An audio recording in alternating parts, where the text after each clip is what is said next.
We begin here this hour. Former President Jacob Zuma has been expelled from the ANC, and this has been revealed in documents in possession of the SABC. The NDC has found Zuma guilty by the party's National Disciplinary Committee of prejudicing the integrity of the organization by acting in collaboration with the Mkhonto weSizwe party in a manner contrary to the aims and policies and objectives of the ANC. He has 21 days to appeal the judgment to the ANC's National Committee of Appeals.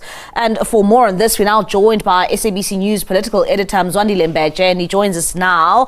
Mzwai, thank you so much for your time this evening, and thank you so much for joining us. Of course, looking at that breaking news coming in this evening, many of us would say we're really not surprised by what the ANC Disciplinary Committee has taken there in that decision.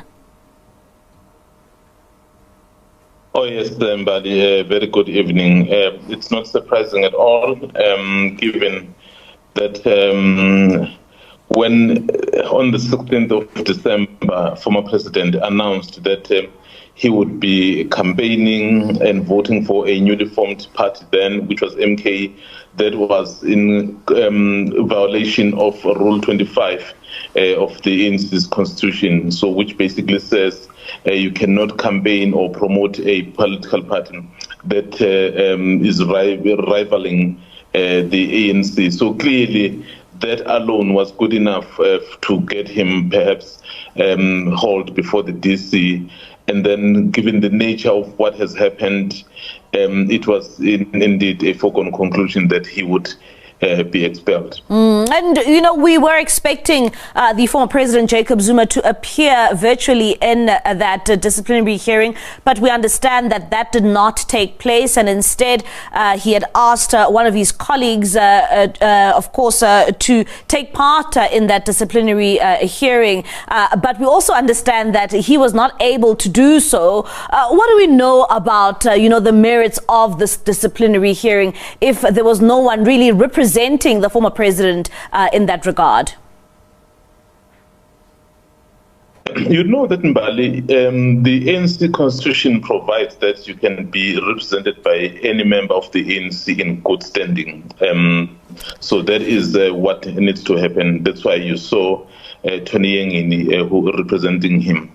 But I think the issue was when this matter was first brought to the fore, when the ANC decided to charge him and hold him before the DC. At first, it was to happen at Luthuli House. As the plans to get it underway at Luthuli House, the former president already has a party, and the party decided that they were going to go to Luthuli House, and then it was the time when there was a serious build-up to the elections, and then of course political tensions couldn't be ruled out, so all those things would have to be taken into account. So the ANC then, given that we were in an election period, decided it was going to postpone. Obviously, it asked the NDC, which is supposed to act independent of the ANC, it asked that this be postponed until after the elections. And then, of course, we saw that happen.